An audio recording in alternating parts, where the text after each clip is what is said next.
Good morning students, मैं Rishiraj Yadav team CLC की इस ऑनलाइन एंड डिजिटल प्लेटफॉर्म पर आप सभी का वेलकम करता हूँ। लास्ट क्लास में हम बात कर रहे थे डिफरेंट पार्ट्स के डाइजेशन के बारे में कि कार्बोहाइड्रेट का डाइजेशन कैसे पॉसिबल हो, प्रोटीन का डाइजेशन कैसे पॉसिबल हो, लिपिड का डाइजेशन कैसे पॉसिबल हो,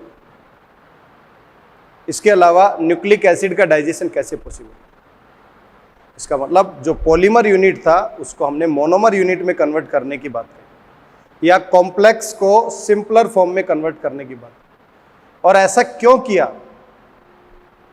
क्योंकि डाइजेशन या पाचन जो है ये एक यांत्रिक और रासायनिक प्रक्रिया है, मैकेनिकल और केमिकल रिएक्शन। यदि ये पॉसिबल नहीं होती तो हम कॉम्प्लेक्स फॉर्म को सिंपलर फॉर्म में नहीं चेंज कर पाते, और सिंपलर फॉर्म में चेंज नहीं कर पाते तो हमारी बॉडी उनको ओरिजिनल फॉर्म जो है उनमें एब्जॉर्ब नहीं कर सकती। पहले उन्हें सिंपलर फॉर्म में कन्वर्ट किया तो सिंपलर फॉर्म को अब हमारी बॉडी एब्जॉर्ब कर सकती है। तो नेक्स्ट हेडिंग में कह सकता हूं पचित उत्पादों का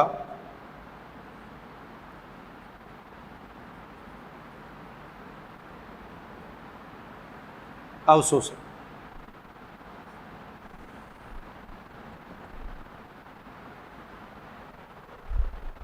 मीन्स absorption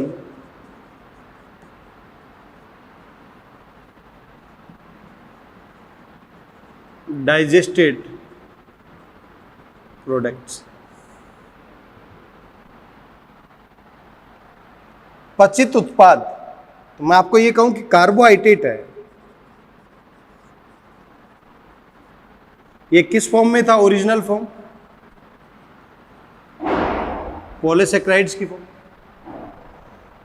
इसका डाइजेशन हुआ तो फाइनली किस में चेंज हुआ? ग्लूकोज है, गैलेक्टोज है, फ्रक्टोज है। तो पचित उत्पाद ये है बेटा। इसी तरीके से मैं कह सकता हूं प्रोटीन है, ये किस फॉर्म में था? पॉलीपेप्टाइड्स। और फाइनली किस में कन्वर्ट हो गया? ये amino acid. Amino acid D form भी हो सकती है, एमिनो एसिड एल फॉर्म भी हो सकती है। तो पचित उत्पाद प्रोटीन का ये है। लिपिड या फैट, या मैं कह सकता हूं ट्राइग्लिसराइड। ये ट्राइग्लिसराइड फाइनली किस में चेंज हुई? Fatty acid plus 1 glycerol. इसका मतलब यहां पर पचित उत्पाद ये। डीएनए एंड आरएनए, ये क्या है? न्यूक्लिक एसिड या पॉलीन्यूक्लियोटाइड्स। और फाइनली इसको किस में तोड़ा हमने? Nitrogenous base plus pentose sugar. यहां पर पचित उत्पाद ये जितने भी ये पार्ट मैं बता रहा हूं ये क्या है बेटा? पचित उत्पाद। कहां पर पड़े हुए हैं? ये हमारी एलिमेंट्री कैनाल। यहां पर एलिमेंट्री कैनाल में सबसे पहले माउथ ओरल कैविटी में डाइजेशन हुआ, फिर फाइनली स्टमक में डाइजेशन हुआ, और फिर फाइनली स्मॉल इंटेस्टाइन में डाइजेशन हुआ। तो अभी ये कहां पर पड़े हुए? एलिमेंट्री कैनाल के अंदर। अब इन पचित उत्पाद को एलिमेंट्री कैनाल से हमारे बॉडी सेल्स तक पहुंचाना पड़ेगा। तो एलिमेंट्री कैनाल से निकालना, यही क्या है? अवशोषण। तो पचित उत्पादों का अवशोषण means absorption of digested product. Note करें बेटा यहां तक।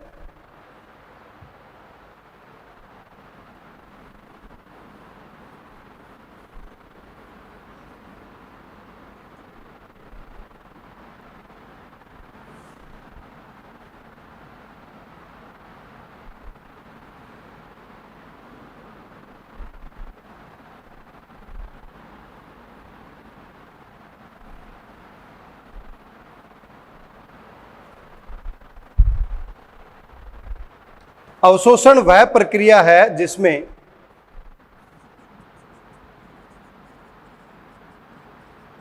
अवशोषण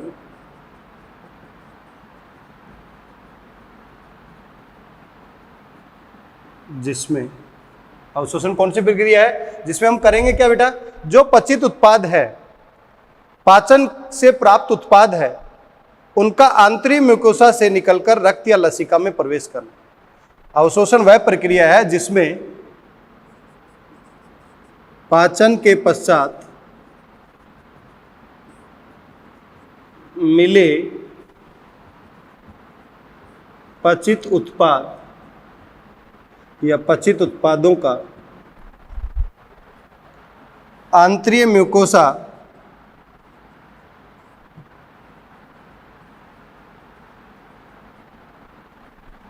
से निकलकर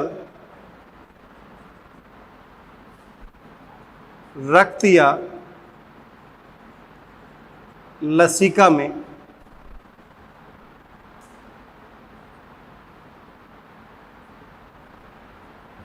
पहुंचना। और जब रक्त और लसिका में पहुंच गए हैं तो वहां से बॉडी के डिफरेंट सेल्स के पास भी इजी वे से पहुंच सकती है। तो अवशोषण वह प्रक्रिया है जिसमें पाचन के पश्चात मिले पचित उत्पादों का आंतरिक म्यूकोसा से निकलकर रक्त या लसिका में पहुंचना। इसका मतलब अब जरा ये देखिए, ये इंटेस्टाइन है। इंटेस्टाइन का सबसे बाहरी भाग, सबसे बाहरी भाग कौन सा है? सिरोसा। फिर उसके अंदर मसल लेयर, मसल लेयर के बाद submucosa, mucosa and then lumen. इस ये ल्यूमेन में जो मटेरियल पड़ा हुआ है, तो इस म्यूकोसा से निकलकर रक्त या लसिका में पहुंच गया। अब बेटा ये भी पता होना चाहिए लसिका में कौन सा जाना चाहिए, रक्त में कौन सा जाना चाहिए। कोई भी प्रोटीन है या कार्बोहाइड्रेट है, इसका प्रोडक्ट डायरेक्टली रक्त में चला गया, लेकिन लिपिड या फैट ये लिम्फ के अंदर जाएगा। फाइनली इसको भी ब्लड के अंदर ही जाना है, क्योंकि रक्त का पार्ट ही तो है लसिका, लेकिन लिपिड और फैट डायरेक्टली रक्त में ना जाकर पहले लसिका में जाता है। रक्त मीन्स यहां पर किसकी बात हो रही है? ब्लड की। लसिका मीन्स यहां पर किसकी बात हो रही है?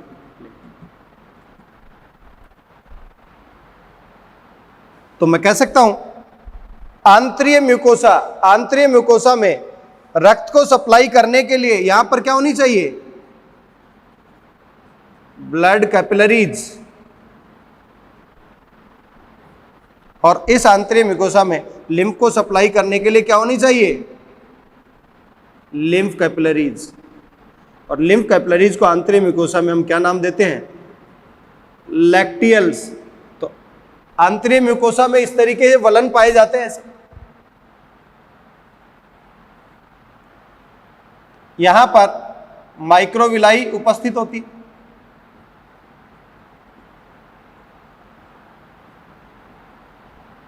यहां पर हम कह सकते हैं इस पार्ट के अंदर ब्लड कैपिलरीज और यहां पर लिम्फ कैपिलरीज मौजूद होना जरूरी है। इसीलिए मैं कह सकता हूं यहां पर कोई भी फूड मटेरियल था, पचित उत्पाद था, वो यहां से निकलकर इस ब्लड कैपिलरीज या लिम्फ कैपिलरीज के अंदर आ जाए।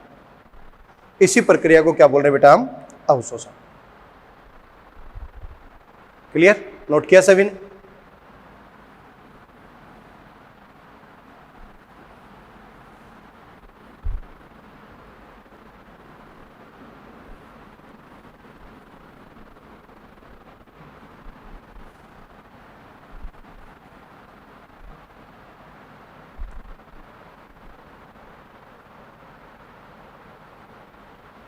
अब देखिए ये कौन कौन से मेथड से पॉसिबल हो सकता है अवशोषण, कौन कौन से विधियों के द्वारा? एक्टिव मेथड से, मीन्स सक्रिय विधि द्वारा, और पैसिव मेथड से, इसका मतलब निष्क्रिय। यदि अवशोषण में किसी एटीपी की आवश्यकता है तो वो क्या होगा? एक्टिव। और एटीपी की आवश्यकता नहीं है तो वो क्या होगा? पैसिव। क्लियर है बेटा? पहला पार्ट तो ये हो सकता है कि एटीपी डिपेंडेंट हम प्रोसेस जो है, मीन्स प्रक्रियाएं हैं, उनको दो भागों में विभाजित कर दिया। दूसरी चीज क्या है कि मैं ये कहूं यहां पर कंसंट्रेशन ज्यादा है, मीन्स किसी पदार्थ की कंसंट्रेशन यहां ज्यादा है, यहां कम है,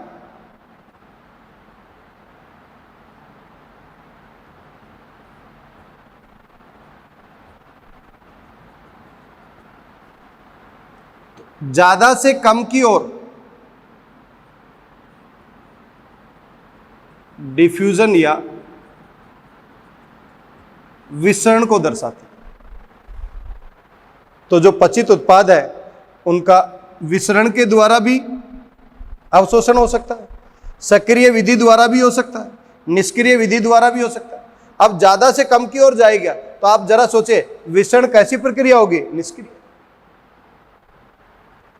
दूसरी चीज, यदि आपको कम सांद्रता से ज्यादा की तरफ लेकर जाना है ऐसे, तो आपको क्या देनी पड़ेगी? एटीपी देनी पड़ेगी। यहां पर एटीपी की रिक्वायरमेंट नहीं है, लेकिन यहां पर एटीपी की रिक्वायरमेंट होगी। तो ऐसे में ये मेथड कैसा हो जाएगा? सक्रिय। ऐसे में विसरण, ये मेथड कैसा है बेटा? निष्क्रिय।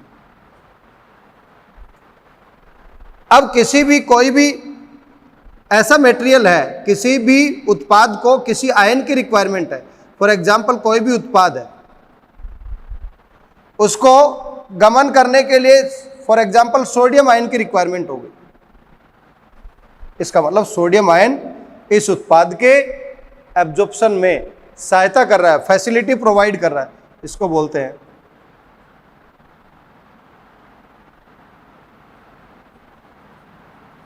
फैसिलिटेटेड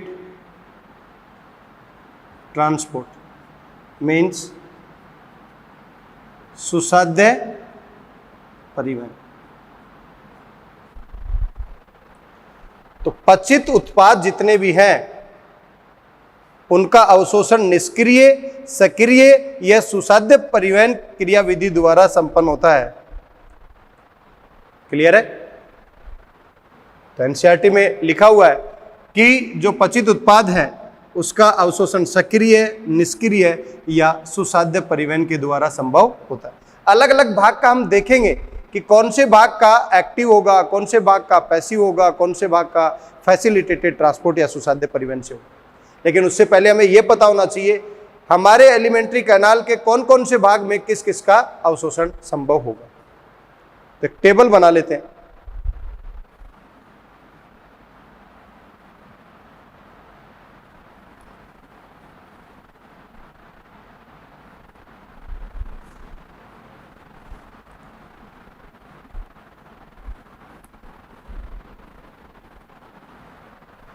उस टेबल में सबसे पहले ये देख रहे हैं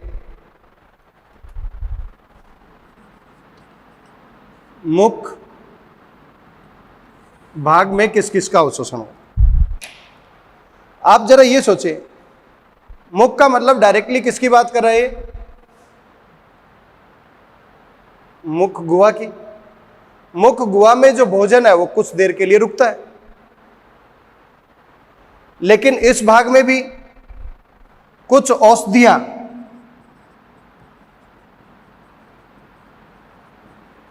मीन्स ड्रग्स वगैरह है, उनका अवशोषण संभव हो पाएगा। क्यों ऐसा हुआ? क्योंकि जैसे ही ये औषधियां जिह्वा के निचली सतह के संपर्क में आती हैं, ये औषधियां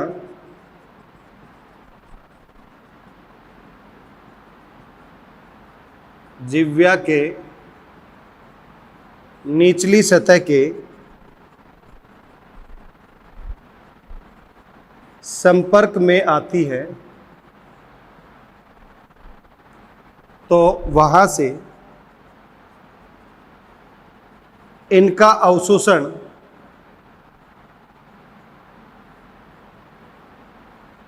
संभव हो पाता है।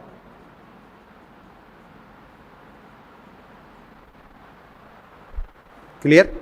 ये औषधियां जैसे ही टंग के लोअर सरफेस पर या उसके संपर्क में आएंगी तो वहां से इनका अवशोषण संभव हो पाता है। क्यों?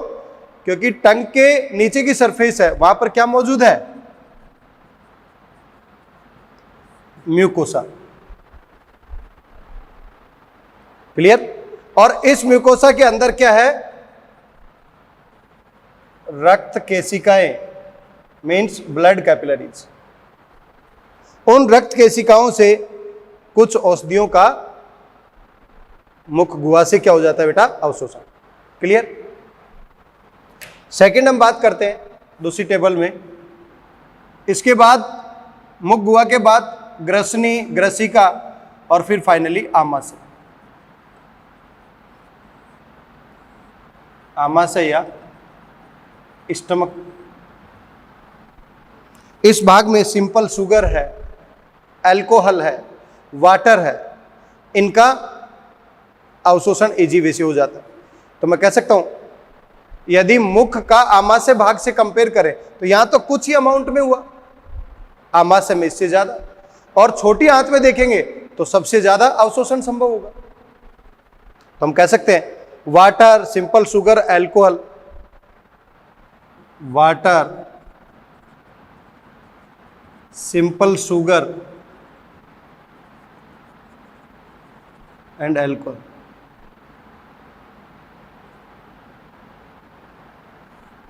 मीन्स जल, सरल शर्करा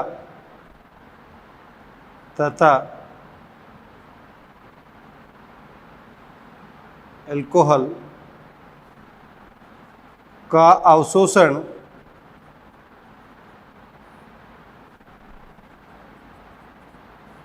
हमारे आमाशय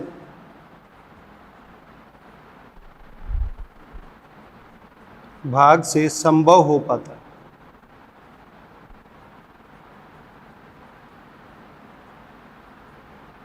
बेटा एक क्वेश्चन पूछा जा चुका है, water, simple sugar and alcohol का अवशोषण कौन से भाग से संभव हो?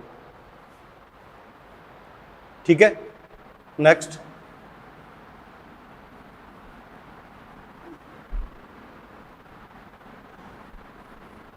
अब आपको पता है बेटा छोटी आंत या स्मॉल इंटेस्टाइन।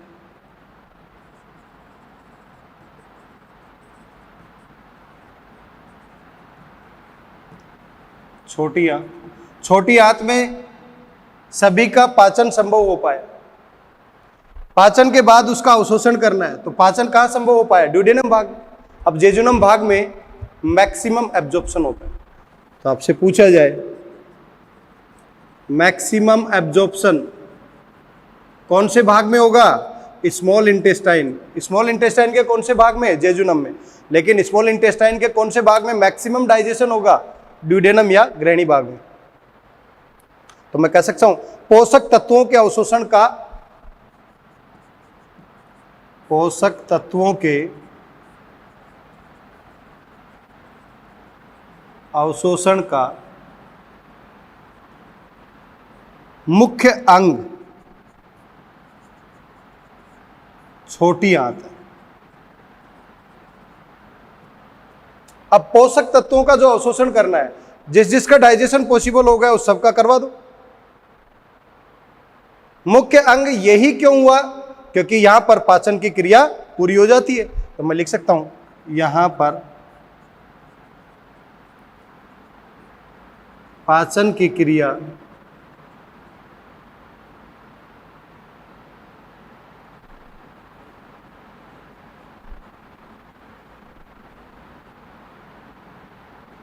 पूरी हो जाती है।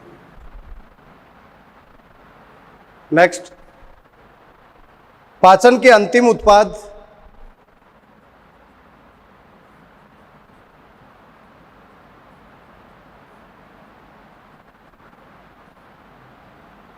अब आपको पता है पाचन के अंतिम उत्पाद यहां पर क्या क्या है? ग्लिसरॉल है, सॉरी, फैटी एसिड है, फ्रक्टोज है, एमिनो एसिड है, उन सब का। तो पाचन के अंतिम उत्पाद यदि मैं कहूं ग्लिसरॉल और fatty acid plus fatty acid, और इसके अलावा मैं बात कहूं एमिनो एसिड और glucose, fructose, galactose. Amino acid और ग्लूकोज, फ्रक्टोज, गैलेक्टोज, ये तो ब्लड के पार्ट द्वारा अवशोषित हो जाएंगे, और ग्लिसरॉल और फैटी एसिड ये लिम्फ द्वारा मीन्स लसिका पार्ट द्वारा अवशोषित होगा। तो हम कह सकते हैं पोषक तत्वों के अवशोषण का प्रमुख अंग छोटी आंत है। यहाँ पाचन की क्रिया संपूर्ण हो जाती है और पाचन के अंतिम उत्पाद जैसे कि ग्लूकोज, फ्रक्टोज, वसी अम्ल, ग्लिसरॉल और एमिनो एसिड का म्यूकोसा द्वारा रक्त प्रवाह और लसिका में अवशोषण होता है, या तो रक्त प्रवाह द्वारा या लसिका में अवशोषण होता है। क्लियर? अब बात करते हैं बड़ी आंत के बारे में।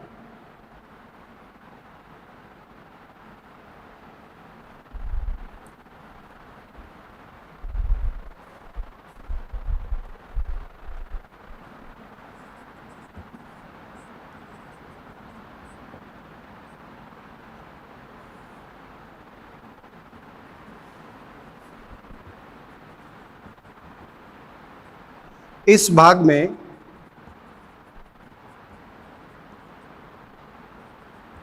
जल, कुछ औषधियां तथा खनिज लवण का अवशोषण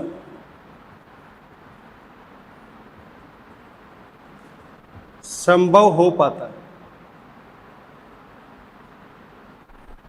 अब बेटा एनसीईआरटी की जो समरी अभी पढ़ेंगे आप, तो वहां पर लिखा हुआ है बड़ी आंत में जल का अत्यधिक अवशोषण होता है।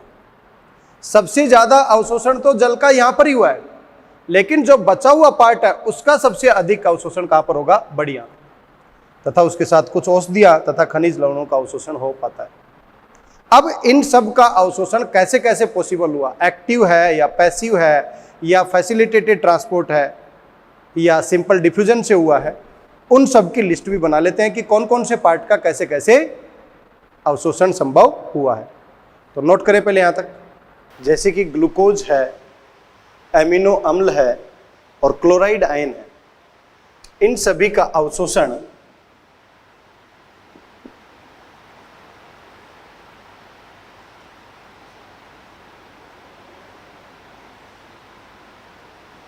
विसरण द्वारा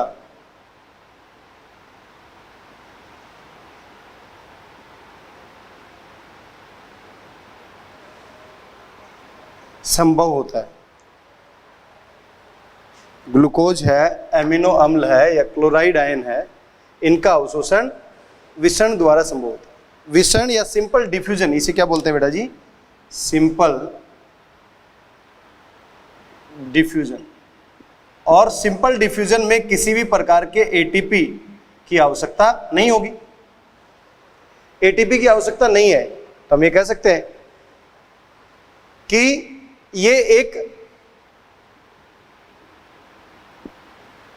निष्क्रिय परिवहन का प्रकार है। एनर्जी की आवश्यकता क्यों नहीं है? क्योंकि इन पदार्थों का रक्त में पहुंचना साधारण विसरण द्वारा जो पॉसिबल हुआ है, साधारण विसरण सांद्रता प्रवणता पर निर्भर करता है। तो इन पदार्थों का रक्त में पहुंचना सांद्रता प्रवणता या कंसंट्रेशन ग्रेडियंट पर निर्भर करेगा। यहां पर कंसंट्रेशन ज्यादा है, यहां पर कम है, ज्यादा से कम की ओर इजी वे से ये पदार्थ चले जाएंगे। तो ज्यादा कंसंट्रेशन से कम की ओर जाना, इसका मतलब यहां पर क्या बन गई है, सांद्रता प्रवणता बन गई। हालांकि यदि मैं बात करूं ग्लूकोज, एमिनो अम्ल जैसे कुछ पदार्थ वाहक प्रोटीन की मदद से भी अवशोषित होते हैं। वाहक प्रोटीन, जहां पर भी कोई दूसरी वाहक प्रोटीन की रिक्वायरमेंट है, इस तरीके के परिवहन को हम बोलते हैं सुसाध्य परिवहन।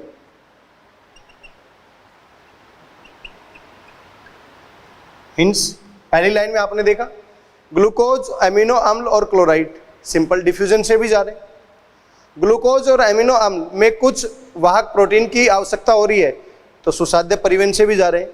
जल का परिवहन परासरणी सांद्रता पर निर्भर करता है। यहां पर परासरणी सांद्रता पर ही निर्भर करेगा जल का परिवहन। लेकिन अब यदि मैं आपको यह कहूं कि यहां पर ज्यादा कंसंट्रेशन थी ग्लूकोज की, यहां पर कम थी, तो यहां से यहां चला गया, एक टाइम ऐसा आएगा कि यहां पर कम हो जाए और यहां पर ज्यादा,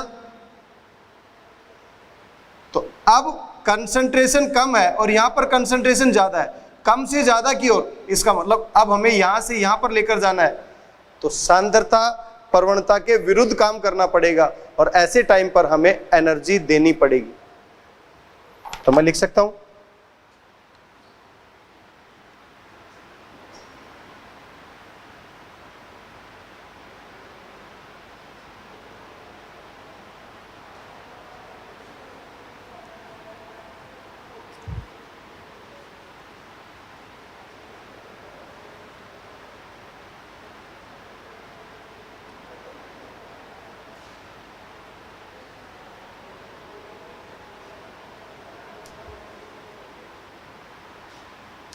ग्लूकोज,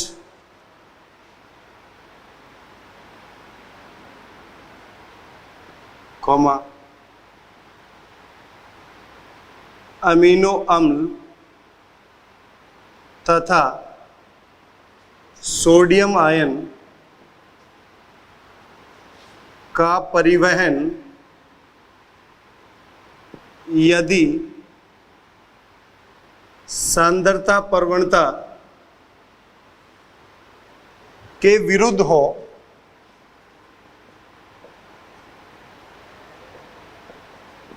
तो एटीपी की आवश्यकता होती है।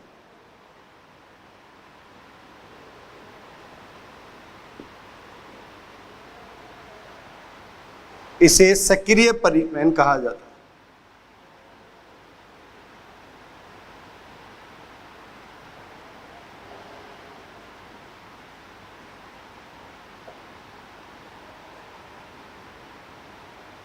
क्लियर है बेटा? अब यदि हम बात करें फैटी एसिड की और ग्लिसरॉल की, फैटी एसिड और ग्लिसरॉल ये अविलेय होने के कारण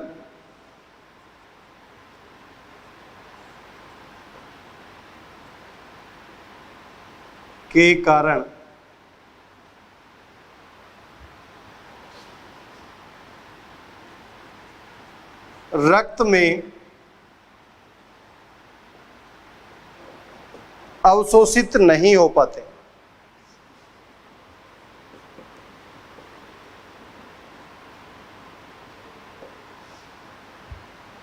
पहले इन्हें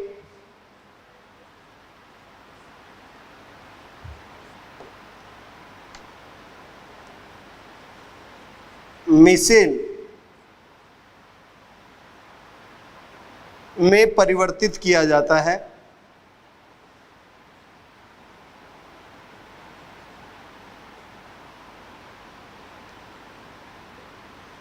तथा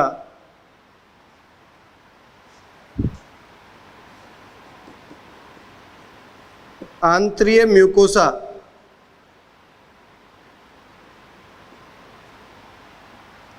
की कोशिका में जाकर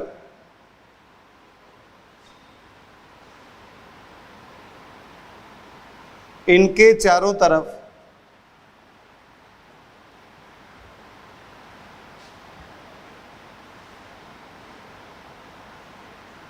कोटिंग कर दी जाती है।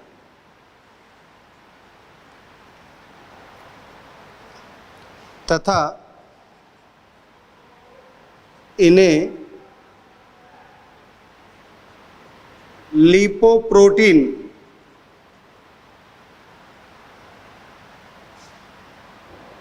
या काइलोमाइक्रोन में परिवर्तित कर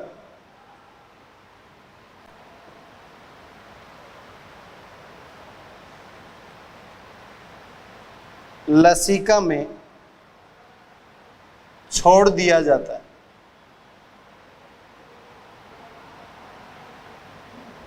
तथा वहां से अंततः रक्त में चले जाते हैं।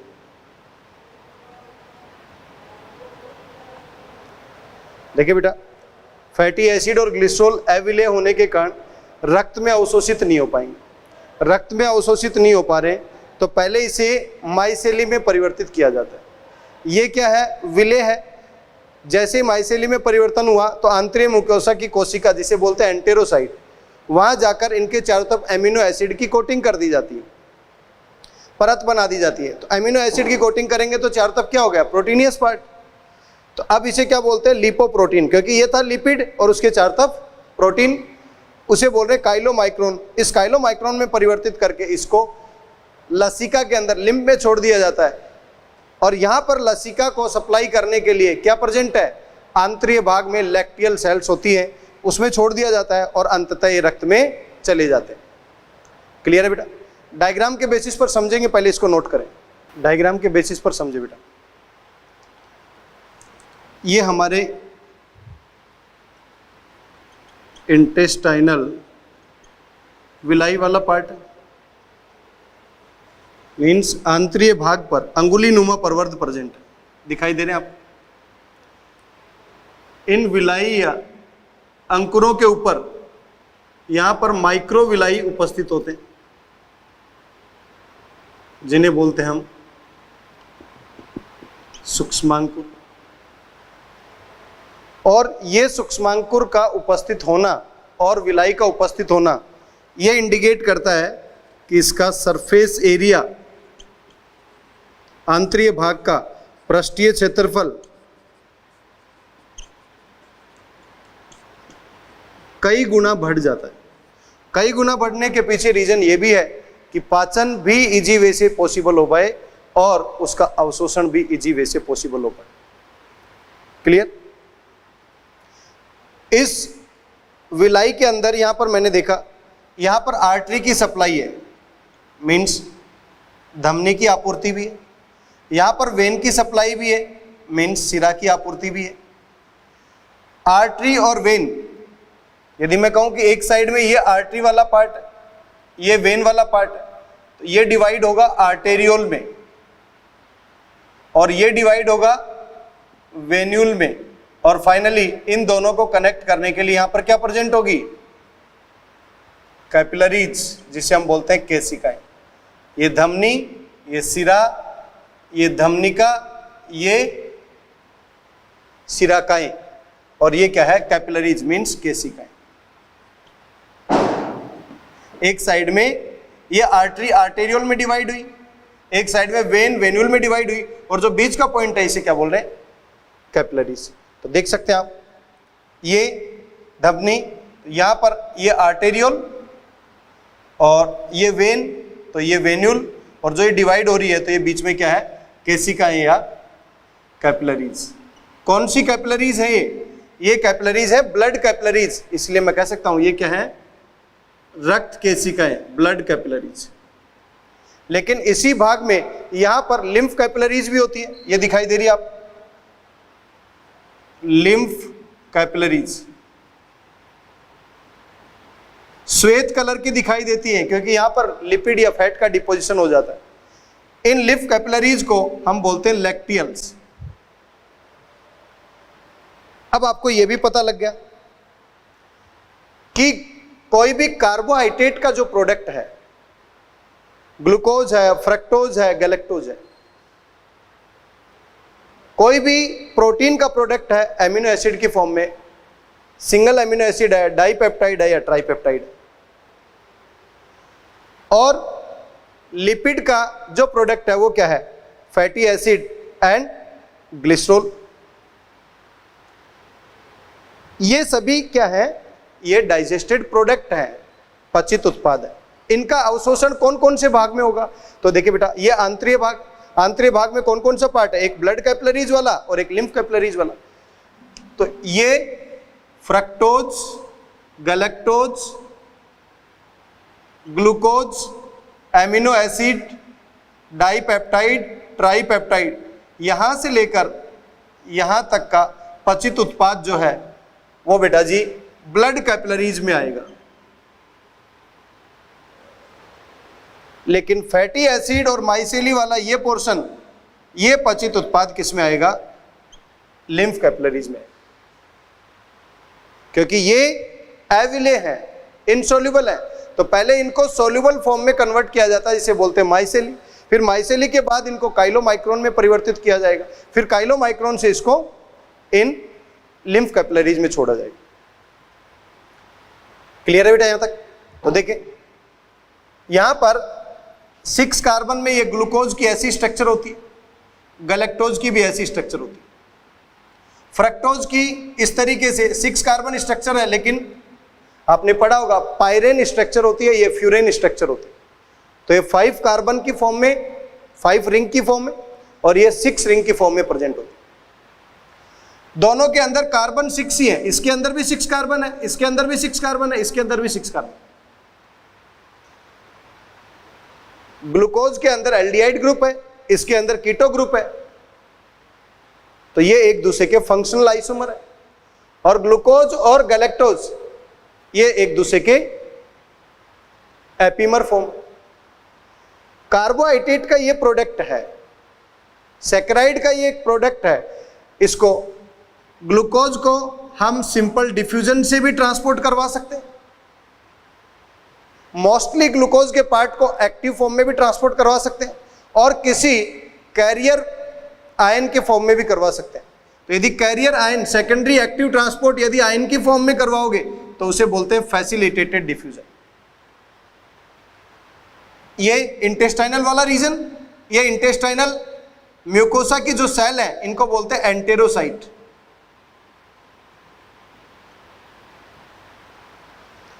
ये क्या है? ल्यूमेन, ल्यूमेन वाले पार्ट में पड़ी हुई। इस ल्यूमेन पार्ट से इसको क्या करवाया हमने? एब्जॉर्ब करवाया और यहां पर लाकर छोड़ दिया। एमिनो एसिड, डाइपेप्टाइड, ट्राइपेप्टाइड को सिंपल डिफ्यूजन से करवाया और उसको लाकर यहां छोड़ दिया, ए पार्ट के अंदर चला गया। ए पार्ट क्या है? यहां पर मैंने लेबल किया two blood capillaries of villi. इस विलाई के अंदर ब्लड कैपिलरीज है। Small short chain fatty acid simple diffusion से यहां पर आ गए। यहां पर मैंने लेबल किया B part, B means to lacteals of villi. इसका मतलब ये लिम्फ कैपिलरीज में जाएगा। ये तो ब्लड कैपिलरीज वाला पार्ट है और ये लिम्फ कैपिलरीज वाला पार्ट।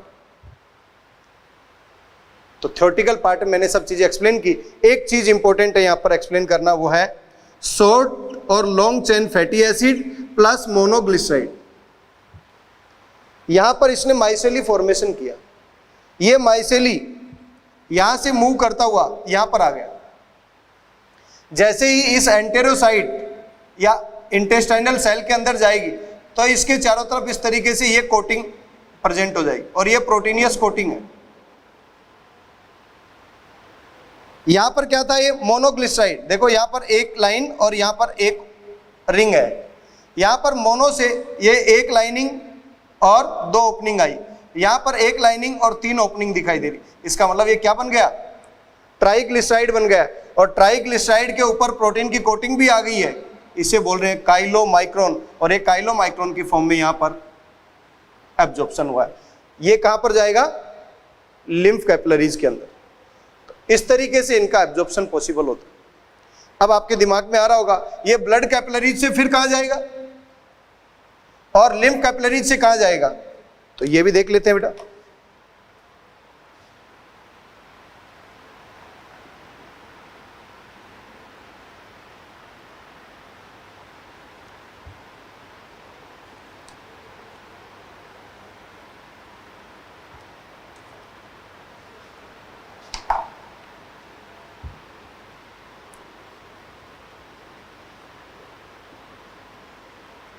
ब्लड कैपिलरीज से ये पार्ट जाएगा लीवर के पास, किसके थ्रू?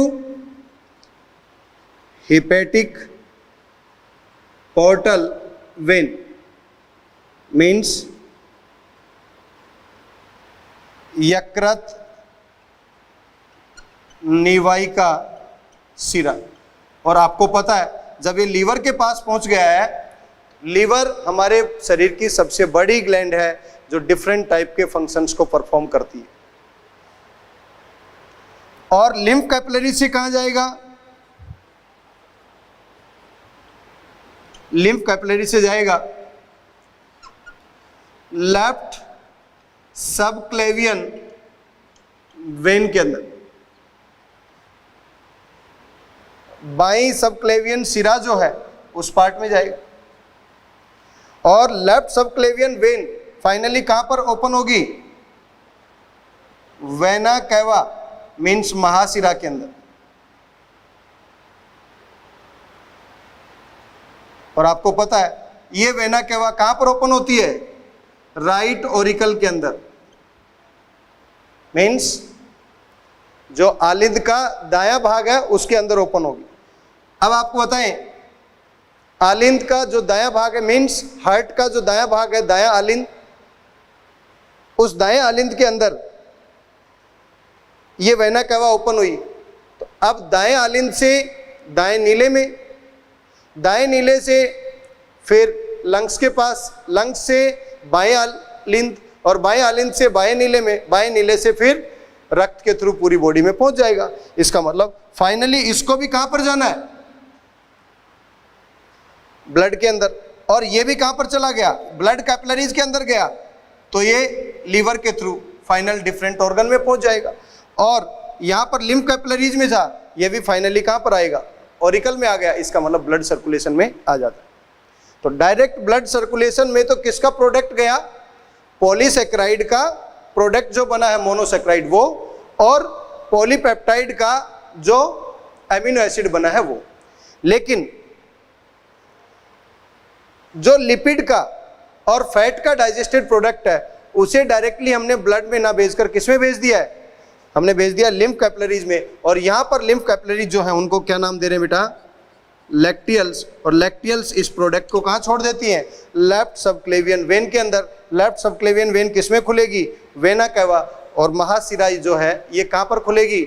हमारे हृदय के दाएं आलिंद भाग में। दाएं आलिंद से दाएं नीले में, दाएं नीले से लंग्स, लंग्स से बाएं आलिंद, बाएं आलिंद से बाएं नीले, बाएं नीले से पूरे शरीर के अंदर एरोटा के थ्रू या महाधमनी के थ्रू सप्लाई कर दिया जाएगा।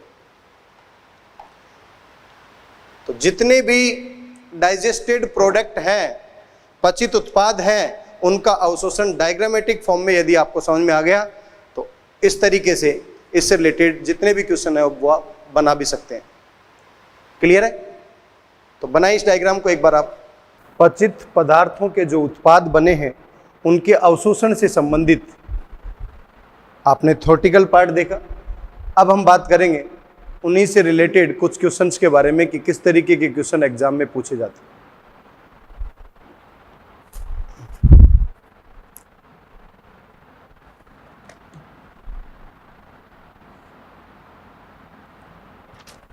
निम्नलिखित में से कौन सा कथन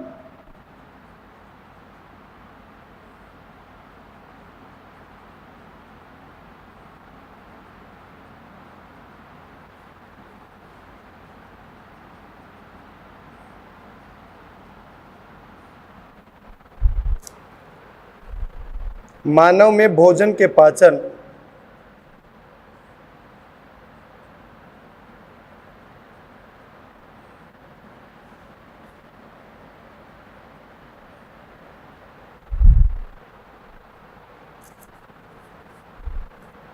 एवं अवशोषण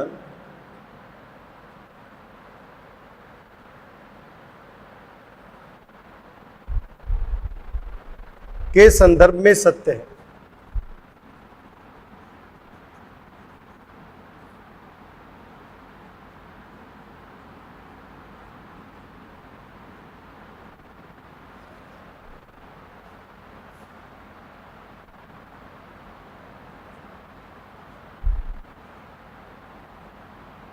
देखिए बेटा स्टेटमेंट क्या क्या दिए गए हैं। लगभग 60% स्टार्च का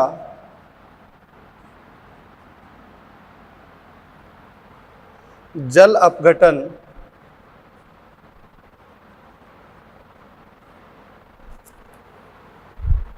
मुख में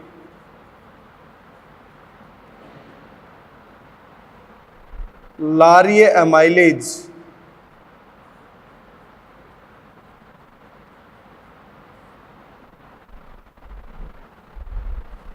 के द्वारा होता है।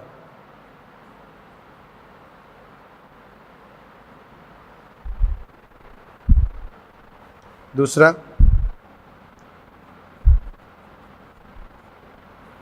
हमारे आमाशय में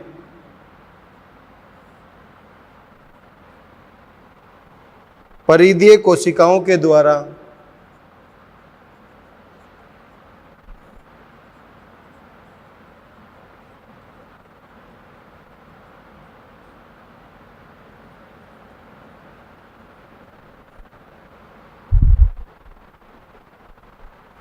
निष्क्रिय HCl का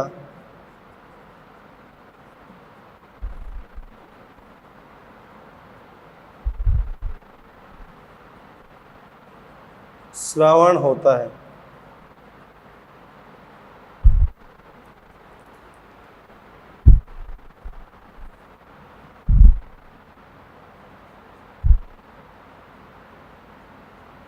काइलोमाइक्रोन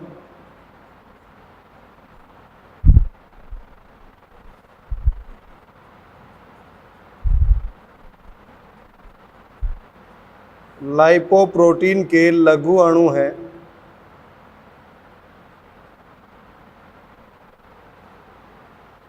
जिनका संवहन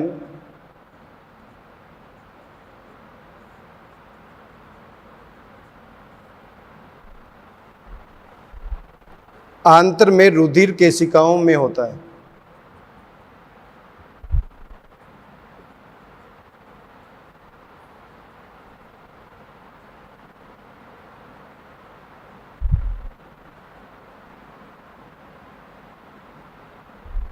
फोर्थ,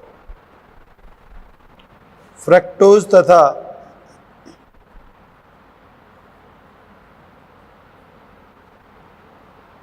प्रोटीन तथा कुछ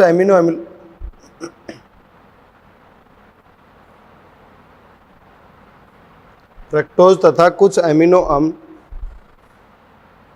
का अवशोषण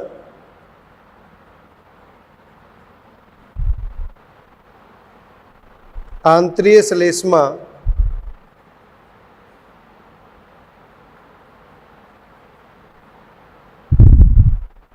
से वाहक प्रोटीन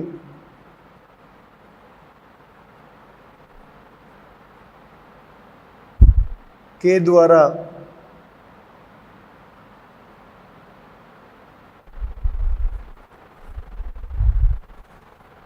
सुसाध्य परिवहन के माध्यम से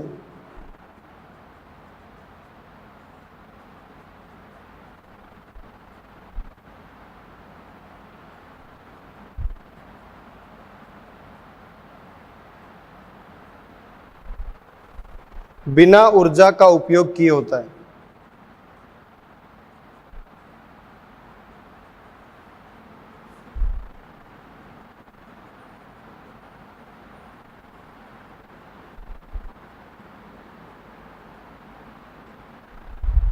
नोट करें पहले इक्वेशन। निम्नलिखित में से कौन सा कथन मानव के भोजन के पाचन और अवशोषण, इसका मतलब डाइजेशन और एब्जॉर्प्शन से रिलेटेड सत्य कथन पूछा है। करेक्ट। लगभग 60% स्टार्च का जल अपघटन मीन्स स्टार्च का हाइड्रोलिसिस मुख में लारी एमाइलेज मीन्स सलाइवरी एमाइलेज के द्वारा होता है। नहीं, ये तो रोंग हो गया बेटा। कितना होता है? 30%। तो फर्स्ट स्टेटमेंट तो रोंग। हमारे आमाशय में परिधीय कोशिकाएं means parietal cell, parietal cell क्या रिलीज करती है? HCl and intrinsic Castle factor के द्वारा निष्क्रिय HCl नहीं, निष्क्रिय HCl थोड़ी ना होता है, HCl तो सक्रिय होता है। ये भी क्या हो गया? रॉन्ग। काइलोमाइक्रोन लिपोप्रोटीन के लघु अणु है जिनका संवहन आंत्र में रुधिर केशिकाओं, नहीं, काइलोमाइक्रोन रुधिर केशिकाओं में नहीं, लिम्फ कैपिलरीज में जाता है बेटा। और लिम्फ कैपिलरीज को क्या बोलते हैं यहां पर? लैक्टियल्स। तो ये भी क्या हो गया? रॉन्ग। करेक्ट स्टेटमेंट कौन सा होगा? 4। फ्रक्टोज तथा कुछ एमिनो अम्ल का अवशोषण, या इसी की जगह नई एनसीईआरटी में बेटा ये फ्रक्टोज को रिमूव कर दिया गया है, यहां पर क्या दिया गया है? ग्लूकोज। तो आपको ये करेक्ट मानना है, ग्लूकोज तथा कुछ अमीनो अम्लों का अवशोषण आंतरिक श्लेष्मा से वाहक प्रोटीन के द्वारा होता है, और वहां पर कैरियर प्रोटीन कोई भी है तो इसको बोलते हैं facilitated transport. Clear?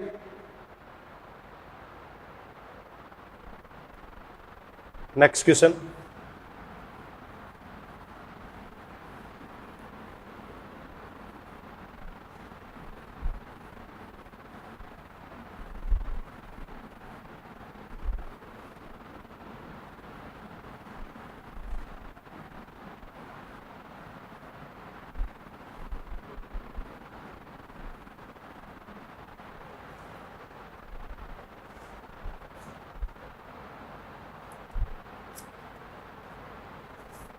Next question है, सोडियम जैसे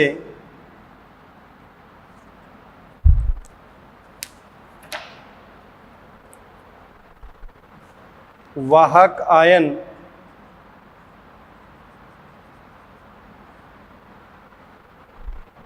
किस प्रकार के पदार्थ के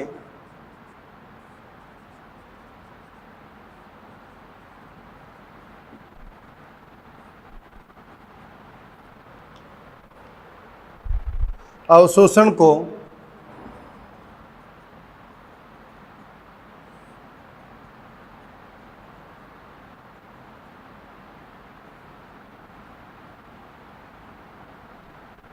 सुगम कर देते हैं?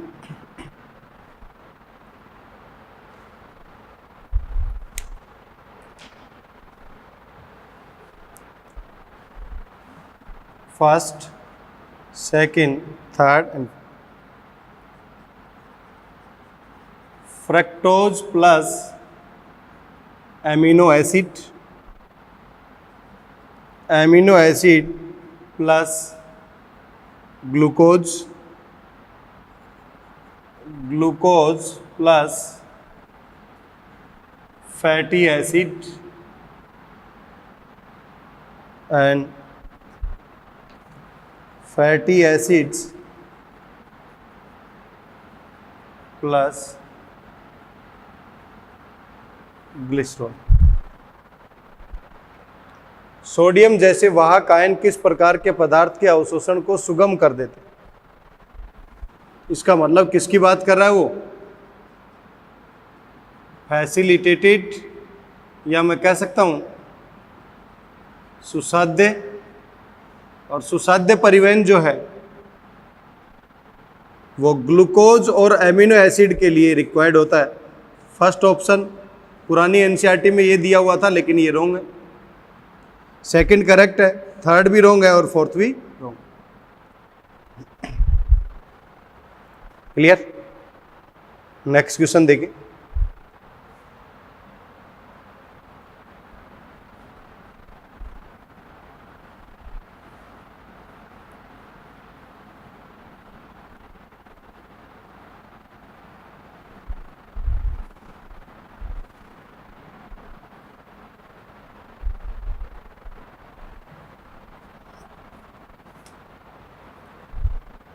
नेक्स्ट क्वेश्चन है बेटा,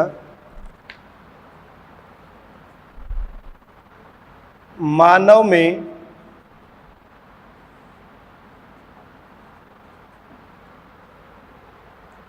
पाचन उत्पादों को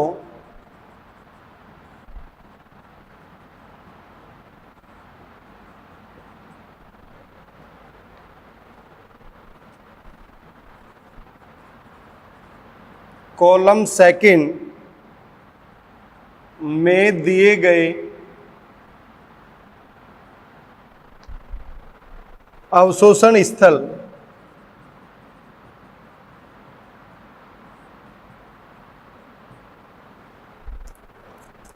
एवं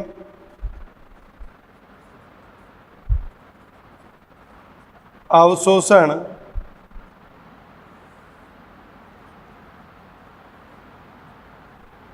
प्रणाली के सही मिलान को चुनिए।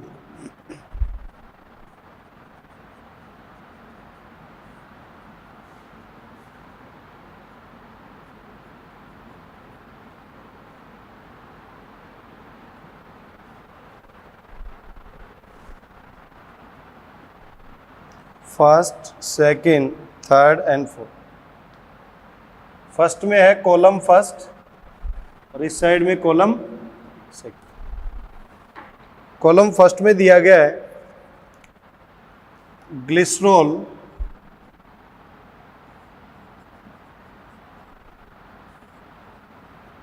तथा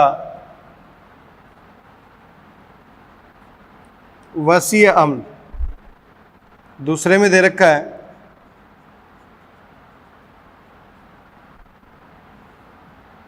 कोलेस्ट्रॉल तथा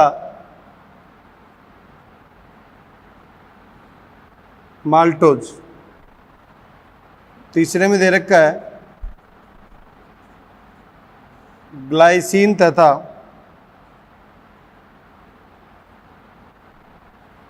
ग्लूकोज। चौथे में दे रखा है फ्रक्टोज तथा सोडियम।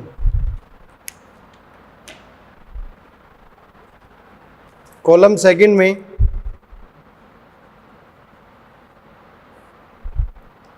ग्रहणी काइलोमाइक्रोन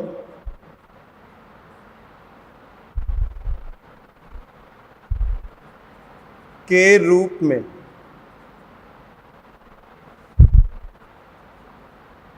बड़ी आंत्र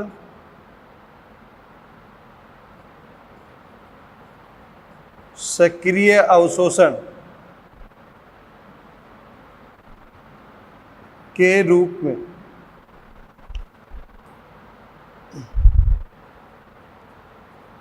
छोटी आंत्र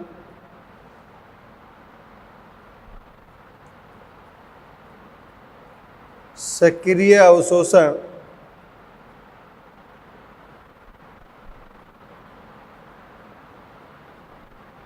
के रूप में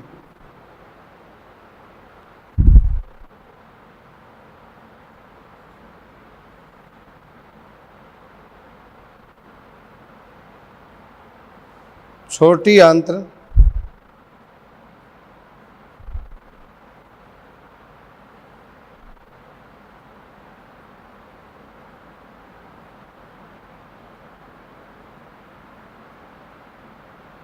निष्क्रिय अवशोषण के रूप।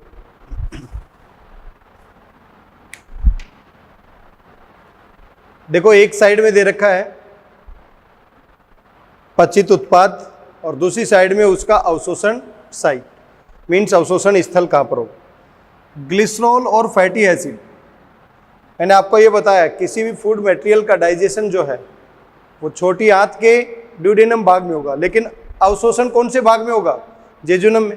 ये कह रहा है ग्रहणी में, ग्रहणी में इसका अब्जॉर्प्शन नहीं हो सकता। कोलेस्ट्रॉल और माल्टोज बड़ी आंत में, ये भी नहीं हो सकता। ग्लाइसिन और ग्लूकोज, ग्लूकोज और ग्लाइसिन क्या है? Amino acid. ये ग्लूकोज हो गया, ये एमिनो एसिड होगा। छोटी आंत में होगा बट एक्टिव फॉर्म में होगा यदि उसे आपको सांद्रता प्रवणता के विरुद्ध लेकर जाना है तो। फ्रक्टोज एंड सोडियम छोटी आंत्र में निष्क्रिय अवशोषण के रूप में नहीं। यदि सोडियम आयन है तो इसका तो कैसे होगा? सोडियम आयन के प्रेजेंस में किसी का हो रहा है तो उसको बोलते हैं सुसाध्य परिवहन। ये भी क्या हो गया? रॉन्ग। करेक्ट ऑप्शन क्या होगा बेटा? थर्ड।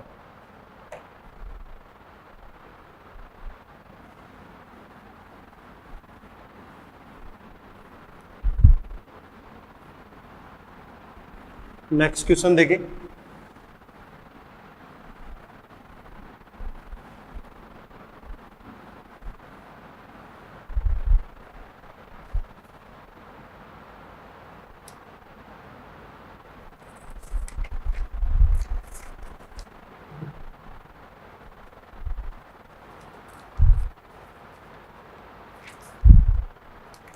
नेक्स्ट क्वेश्चन है,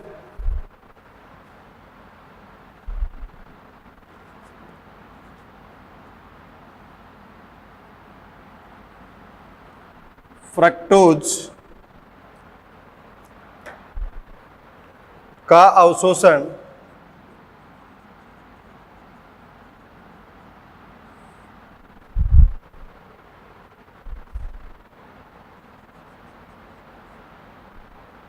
आंत्र के श्लेष्मा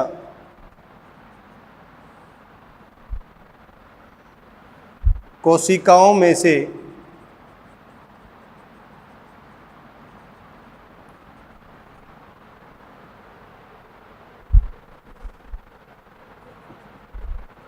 वाहक प्रोटीन द्वारा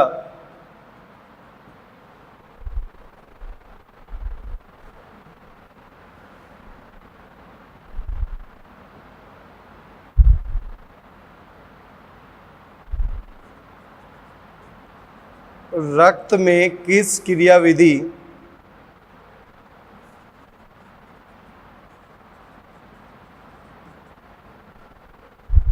के द्वारा होता है?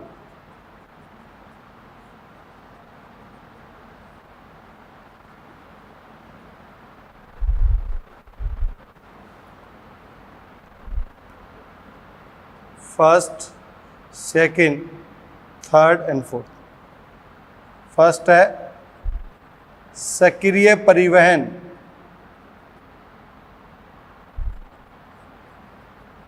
सुसाध्य परिवहन, सामान्य विसरण, सह परिवहन,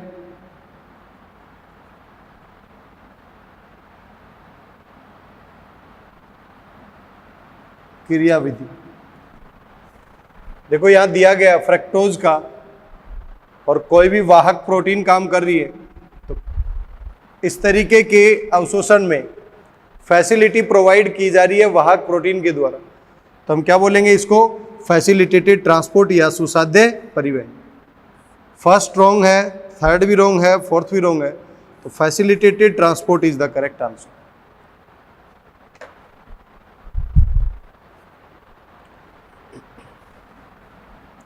नेक्स्ट क्वेश्चन और देखिए बेटा, एक आज का लास्ट क्वेश्चन है।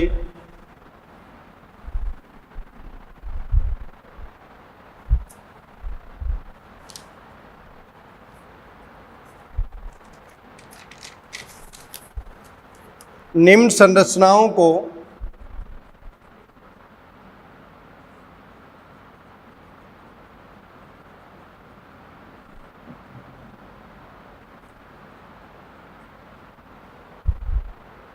अंगों के उनके स्थान के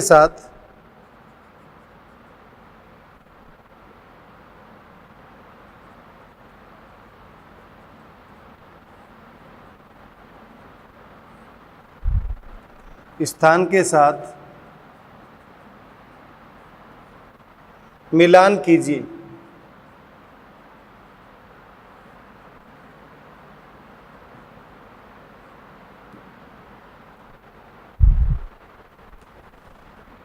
ए, बी, सी और डी। ए में है लीबर कोन,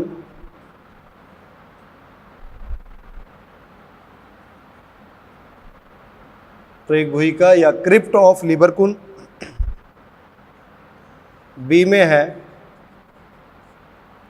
ग्लीसन का कैप्सूल।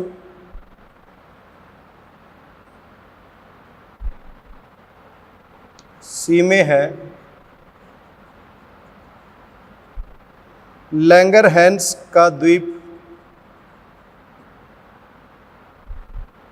और डी में है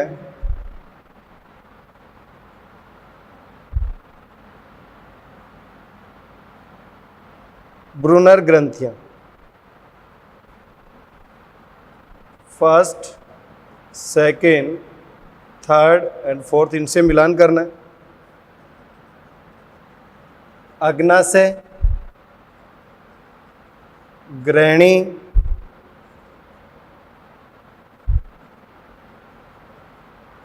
क्षुद्रांतर, यकृत।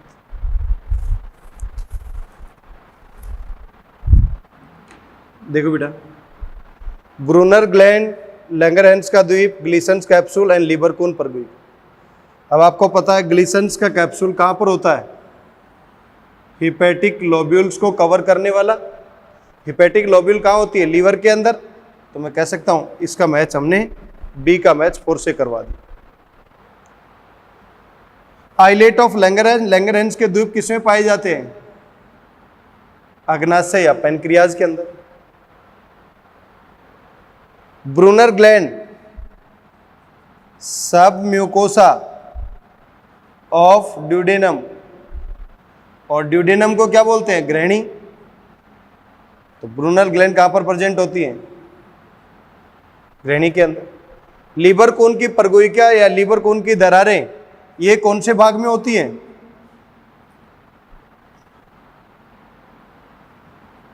जेजुनम एंड इलियम पार्ट के अंदर। इसे बोलते हैं मध्यांतर और इसको बोलते हैं क्षुद्रांतर। तो मैं कह सकता हूं इसका मैच इससे। तो अब आप ए का, बी का, सी का, डी का मैच करवा सकते हैं। तो इस तरीके से भी क्वेश्चन पूछा जा सकता है। तो आज मैंने बात की पचित पदार्थों के अवशोषण से संबंधित।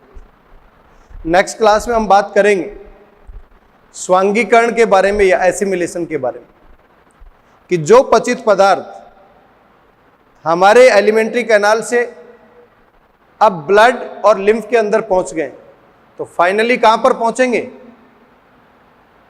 हमारे उत्तकों के पास पहुंचेंगे।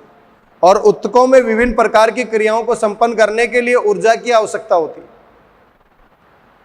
तो स्वांगीकरण प्रक्रिया में क्या करेंगे? जैसे ही इस पचित पदार्थ के जो उत्पाद हैं उनको ग्रुप ऑफ सेल्स या टिश्यू के पास पहुंचा दिया जाएगा, तो वहां पर उनका ऑक्सीडेशन या ऑक्सीकरण प्रक्रिया संभव होगी, जिससे एनर्जी बनेगी या ऊर्जा का उत्पादन होगा और विभिन्न प्रक्रियाएं संपन्न होंगी।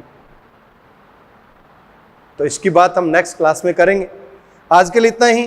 टीम सीएलसी लगातार आपके लिए मेहनत कर रही है, आप भी इसी तरीके से मेहनत करते रहें तो सक्सेसफुल रिजल्ट आपको मिलेंगे। Wish you all the best and thank you so much.